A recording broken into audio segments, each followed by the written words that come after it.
نحمده ونصلي على رسوله الكريم. أعوذ بالله من الشيطان الرجيم. بسم الله الرحمن الرحيم. معزز السامعين الكرام وخواتيم المستورات،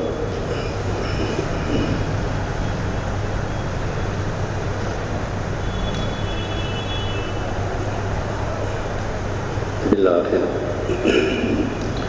رفتہ رفتہ ماہ مبارک کے شب و روز اب ہم سے رخصت ہونے والے ہیں.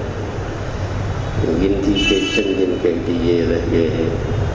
کل بھی چاند دیکھنے کی کوشش کی جائے گی، اور شرعی ثبوت اگر ہوا تو یہ عید جمعے کو، ورنہ سنیچر کو انشاءاللہ العزیز ہم عید الفطر کے دو گانے کو ادا کریں گے انشاءاللہ.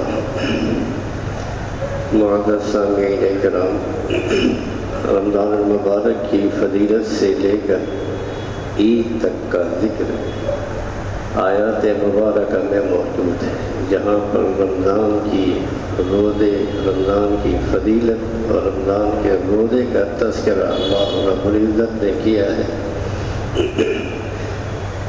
وہاں پر عید کا ذکر بھی موجود ہے. اس کے بعد ہی یہ آیت ہے وَإِذَا سَأَلَكَ عِبَادِي عَنِّي فَإِنِّي قَرِيبٌ. اللہ تعالیٰ رسول اکرم صلی اللہ علیہ وسلم سے خطاب فرما کر ارشاد فرما رہے ہیں کہ اگر میرے بندے آپ سے میرے بارے میں پوچھیں تو آپ کہہ دیجئے کہ میں بہت ہی قریب ہوں. اجیب دعوت الداع اذا دعان. جب کوئی پکارنے والا مجھے پکارتا ہے تو میں اس کی پکار کا جواب دیتا ہوں. فَلْيَسْتَجِيبُوا لِي وَلْيُؤْمِنُوا بِي لَعَلَّهُمْ يَرْشُدُونَ.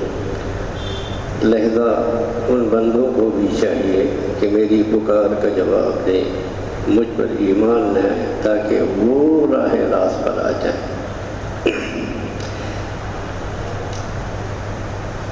اس سے یہ معلوم ہوا کہ رمضان کے بعد بھی اللہ تعالیٰ قریب ہے. بعض اوقات رمضان کے گزرنے کے بعد انسان کی کیفیت میں کچھ تبدیلیاں آنے لگتی ہیں. اس کے دماغ میں یہ خیال آنے لگتا ہے کہ رمضان کے مہینے میں تو میں اللہ تعالیٰ کے قریب تھا، اللہ کے ساتھ تعلق بھی مضبوط تھا، اللہ کی عبادتیں بھی انجام پا رہی تھیں، اللہ تبارک و تعالیٰ دعائیں سن رہے تھے، روزے کی حالت میں قبولیت دعا کی بشارت تھی، افطار کے وقت بشارت تھی، لیلۃ القدر میں بشارت تھی. اب رمضان کے بعد وہ بات نہ رہی تو اللہ تعالیٰ نے اس خیال اور شبہے کو یوں دور فرمایا کہ ٹھیک ہے رمضان چلا گیا، اس کی مبارک راتیں چلی گئیں، اس کے مقدس دن بھی چلے گئے، لیکن یہ نہ سمجھنا کہ اللہ تعالیٰ کہیں دور چلے گئے، بلکہ اللہ تعالیٰ رمضان میں بھی تمہارے قریب تھے، رمضان کے بعد بھی تمہارے قریب ہے. البتہ تمہارا معاملہ یہ ہے کہ تم رمضان میں میری طرف تھوڑا سا قریب آ جاتے ہو اور رمضان کے بعد پھر بھٹکتے کرتے ہو. اگر تم چاہو تو جیسے رمضان میں تمہیں میرا قرب حاصل تھا، اسی طرح ہر وقت تم میرا قرب حاصل کر سکتے ہو. اللہ رب العزت کا ارشاد ہے وَنَحْنُ أَقْرَبُ إِلَيْهِ مِنْ حَبْلِ الْوَرِيدِ. ہم بندے کی اس کے رگِ جان سے بھی زیادہ قریب ہیں، لیکن بندہ ہی اپنی غفلت، نافرمانیوں، اپنی لاپرواہیوں سے دور چلا جاتا ہے. تو رمضان کے بعد بھی تم مجھے قریب ہی پاؤ گے، بشرطے کہ تم خود اس قرب کا احساس اپنے اندر پیدا کرنے کی کوشش کرو. کسی فارسی شاعر نے کہا ہے تو کہ از خیش بمن نزدیکی ورنہ من از طرف خیش بغایت دو. یعنی آپ تو اپنی طرف سے مجھ سے بہت قریب ہیں، لیکن میں اپنی طرف سے آپ سے بہت دور چلا گیا ہوں. مذکورہ آیت مبارکہ کو رمضان کے سیاق میں، سیاق عربی لفظ یعنی کنٹیکسٹ میں لا کر یہی بات سمجھائی گئی ہے۔ اس کا حاصل یہ ہے کہ اللہ تعالیٰ فرما رہے ہیں کہ رمضان کے بعد تم مجھے بھلا نہ دینا، ایسا نہ ہو کہ رمضان گیا تو اللہ کے ساتھ تعلق بھی ختم ہو گیا، تقویٰ بھی جاتا رہا، گناہوں میں پھر مبتلا ہو گئے۔ رمضان میں البتہ رمضان میں ہم نے تمہیں کچھ زیادہ توفیق دے دی تھی، کچھ حلال چیزوں پر پابندی بھی لگا دی تھی۔ رمضان کے بعد ہم وہ پابندی اٹھائے دیتے ہیں، ان حلال چیزوں کو استعمال کرو لیکن حرام سے بچو۔ رمضان میں جیسے تم نے ہمارے کہنے کی وجہ سے حلال چیزیں چھوڑ دی تھی، اب رمضان کے بعد ان حرام چیزوں کو بھی چھوڑ دو۔ اسی طرح رمضان میں تراویح کو ہم نے سنت قرار دیا تھا، اب رمضان کے بعد 20 رکعت نہ صحیح کم از کم تہجد پڑھ لیا کرو۔ بزرگوں نے فرمایا ہے کہ اگر آخری رات میں اٹھنے کی توفیق نہ ہو تو آدمی عشاء کی نماز میں سنتوں وتر کے درمیان کچھ رکعتیں صلاۃ اللیل کی نیت سے پڑھ لے تو وہ بھی صلاۃ اللیل میں شمار ہوتی ہیں اور آدمی تہجد کی فضیلت سے محروم نہیں رہتا۔ اسی طرح بعض اوقات رمضان گزرنے کے بعد بھی حسرت ہوتی ہے کہ کاش ہم رمضان میں یہ دعا بھی کر لیتے، شب قدر میں فلاں دعا مانگ لیتے۔ اب رمضان کا مہینہ تو گزر گیا، کبھی کبھی دل پر یہ چوٹ لگتی ہے۔ اللہ تعالیٰ فرماتے ہیں اس وقت نہیں مانگا تھا تو اب مانگ لو، اجیب دعوت الداعی اذا دعان۔ جب پکارنے والا، دعا کرنے والا مجھے پکارتا ہے تو میں اس کا جواب دوں گا، یعنی اس کی دعا کو قبول کروں گا۔ یہ ضروری نہیں ہے کہ رمضان ہی میں قبول کروں اور اس کے بعد قبول نہ کروں، میں تو ہر وقت تیار ہوں۔ اس میں ایک اشارہ یہ بھی ہے کہ پہلے فرمایا تھا کہ میں تم سے قریب ہوں لیکن تم خود ہی دور چلے گئے ہو، اب تمہیں اپنے قریب آنے کا راستہ بتلائے دیتے ہیں کہ مجھ سے کثرت سے کے ساتھ دعا مانگنے کی عادت ڈالو، مجھ سے ہر چیز کی دعا مانگو۔ حدیث میں آتا ہے، یاد آئی کہ اگر جوتے کا تسمہ بھی ٹوٹ جائے، فیتا جوتے کا تسمہ بھی ٹوٹ جائے تو اللہ تعالیٰ سے مانگو۔ یہ اللہ تعالیٰ کے قریب آنے کا بہترین نسخہ ہے جو نبی اکرم محمد رسول اللہ صلی اللہ علیہ وسلم نے ہم سب کو سکھایا ہے، تلقین فرمایا ہے اور دعا خود بھی کی ہے اور امت کو سکھایا بھی ہے۔ بظاہر یہ خیال آتا ہے کہ جوتے کا تسمہ اگر ٹوٹ گیا تو آدمی کسی موچی کے پاس جائے یا خود کوشش کر کے اس کو ٹھیک کر لے، لیکن رسول اللہ صلی اللہ علیہ وسلم نے یہ تعلیم فرمائی کہ موچی کے پاس بعد میں جاؤ، پہلے اللہ تعالیٰ سے مانگو کہ اللہ میرے جوتے کا تسمہ ٹوٹ گیا ہے، اس کو ٹھیک کرانے کے اسباب مہیا فرما دیے۔ گویا تعلیم دی گئی کہ دنیا کی کوئی بھی چھوٹی سے چھوٹی، بڑی سے بڑی حاجت دل میں پیدا ہو تو اللہ تبارک و تعالیٰ کی بارگاہ میں پیش کر کے پہلے دعا مانگ لو، پھر کوئی تدبیر اختیار کرو۔ پہلے زمانے میں لوگ اولیاء اللہ کی خدمت میں جا کر کے اللہ کے تعلق کے لیے ریاضتیں کرتے تھے، مجاہدے کرتے تھے، بڑی بڑی مشقتیں اٹھاتے تھے۔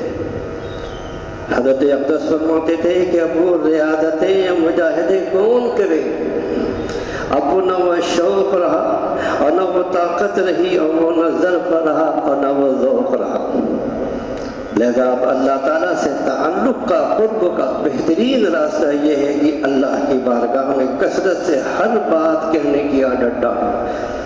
بلکہ حضرت فرماتے تھے کہ اللہ میاں سے باتیں کیا کرو، زبان سے کہو یا دل سے کہو، اس کے نتیجے میں اللہ تعالیٰ کے قرب کا احساس تمہارے دل میں پیدا ہوگا اور اللہ تعالیٰ سے تمہارا تعلق مضبوط ہوگا۔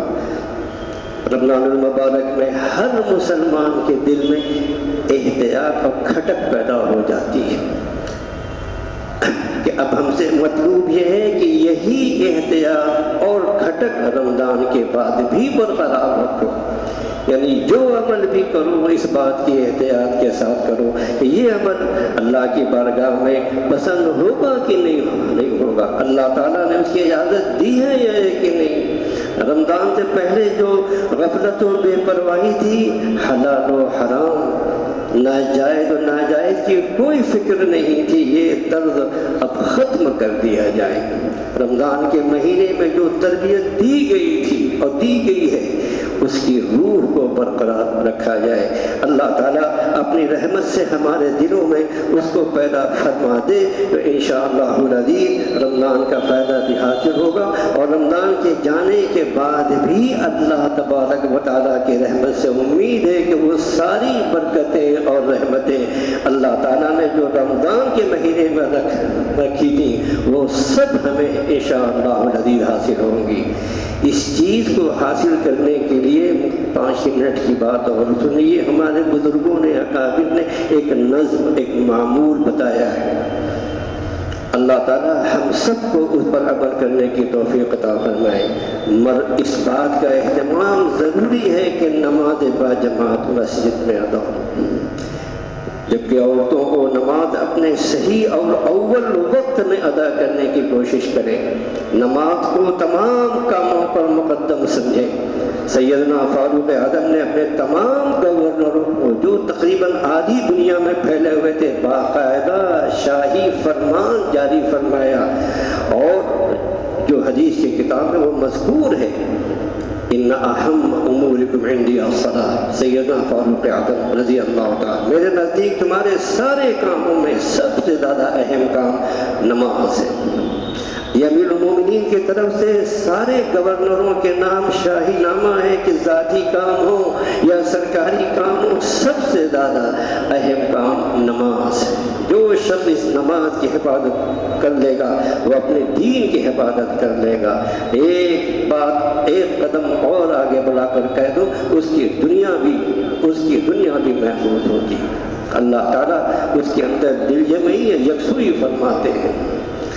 فرمایا کہ ومن ضیعها فهو لما سواها اضیع، جو شخص اس نماز کو ضائع کر دے والعیاذ باللہ پڑھے ہی نہیں یا ناقص طریقے سے پڑھے، مثلا اگر مرد مسجد کے بجائے گھر میں پڑھتا ہے تو یہ ادائے ناقص ہے، یا یہ کہ نماز کے ارکان و آداب کو ٹھیک طریقے سے ادا نہیں کرتا، نہ قیام کا حق ادا کیا، نہ رکوع کے حق کو ادا کیا، نہ سجدہ ڈھنگ سے کیا، تو فرمایا تو اور کام اس سے زیادہ برباد ہوں گے۔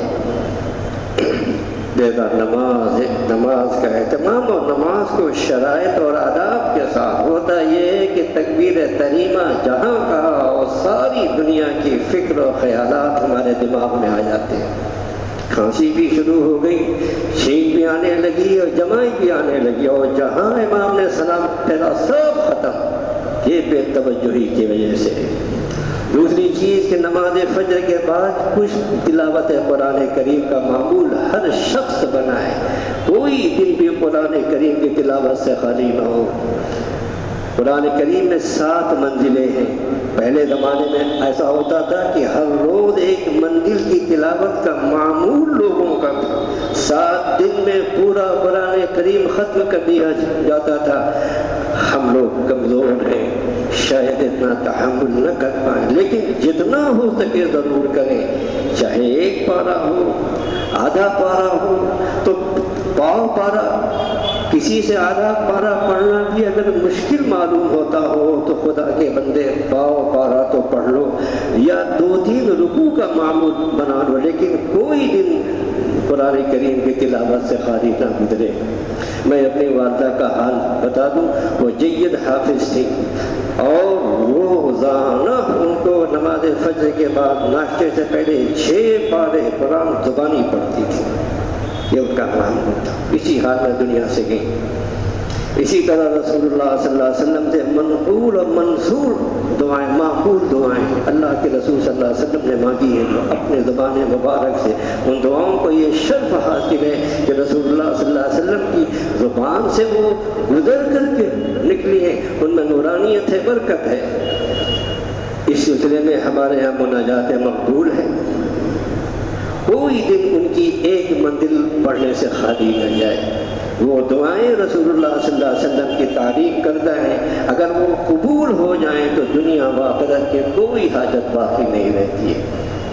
رسول اللہ صلی اللہ علیہ وسلم نے جس طرح جو دعائیں مانگی ہیں، آپ یقین جانیے ہم اور آپ اس کا تصور بھی نہیں کر سکتے کہ اچھا یہ بھی چیز مانگنے کی ہے۔ اللہ کے رسول صلی اللہ علیہ وسلم نے سب سکھا کر کے گئے اور سب کی تعلیم دی ہے۔ اسی طرح روزانہ اللہ تعالیٰ کا ذکر کرنے کی عادت ڈالے، سبحان اللہ و بحمدہ سبحان اللہ العظیم۔